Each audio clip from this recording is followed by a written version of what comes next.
There's a lot of info to take in early on in Deathloop before your stylish, violent Groundhog's Day really takes off, so much so that you might not be able to keep track of it all. And some of it the team at Arkane leaves for you to figure out entirely on your own. To that end, here's the most important info you need to know when starting out your adventure in Deathloop.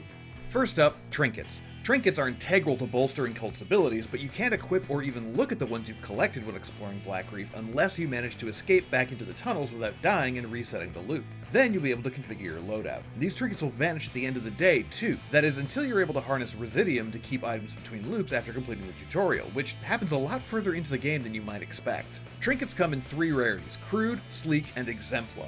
And a better rarity means the effects are that much better. Each loop you'll find trinkets in the same spots, though they may not always have the same effect. You may also find that as you track down leads and progress the story, certain trinkets can increase in rarity, so be sure to revisit places you've already explored. Eternalists can carry trinkets too. Those that carry several will often be glowing. But be warned, trinkets can bolster their powers as well, so be careful when heading into a fight. Hi, Colt. What's up? Huh? I just killed you.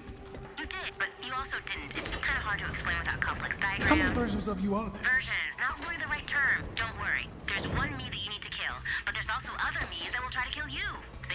As you might expect, Juliana is the one true wildcard in Deathloop. Whether she's an NPC or being controlled by another player, she'll come at you with different weapons, trinkets, and slabs each time she hunts you down. Now this can be good for you as you'll always get a chance to find new rewards, but that's only if you can beat her. She'll only show up if there's another Visionary in the district, so you may want to lure her away from your main target's location before trying that super stealthy assassination run. When it comes to the more rank-and-file bad guys, Eternalists don't always make for the best security guards. Even after they've detected you, you still have a brief moment to shove a machete in their face before they can make enough noise to call for help. Even the gold-colored scouts who can call in an alarm will often run for cover to radio for help, giving you time to chase them down and stop the transmission. Now, killing enemies will make them vanish into a pile of dust, and while that's great for body disposal, don't count on other Eternalists overlooking them. They'll still go on alert when they notice someone is missing, but they won't sound the alarm until they actually spot you.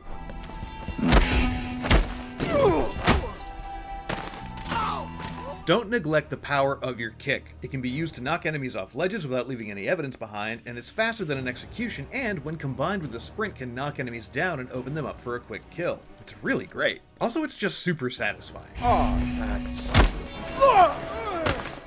The island of Blackreef changes in more ways than you might expect over the course of a day. Not only do enemy patrols and locations change, the terrain can change as well. Water will freeze up with chunks of ice that can double as platforms, snowdrifts can block entrances or create slopes up to new areas, and certain doors or windows may open or close. Be sure to take the time to explore an area whenever you visit it at a new time of day. Keep an eye out for cameras and turrets, which can be the bane of your existence if you don't carefully plan your infiltrations into enemy territory. Thankfully, your trusty hack-a-majig can make them friendly, and the best news is that you don't need to stand in plain view while doing it. Once you've gotten close enough to get a lock and begin hacking, you can keep moving and break the line of sight to stay somewhere safe while the hacking completes. You can actually disarm mines if you walk slowly up to them and hold down the use button. Mines are used fairly frequently in Deathloop and will cause a hasty end to your loop, so make sure to keep an eye out for their flashes or tripwires and an ear out for the distinct beeping that gets faster the closer you get. As you might expect from an Arkane game, there are plenty of safes, locks, and code combinations scattered across Blackreef. Some are essential to the main story, while others can unlock special rewards. The trick is that all of their unlock codes are randomized for your playthrough, meaning that you and I will have different codes, so we can't share that info. The good news is that once you learn a code, you'll know it for every loop moving forward.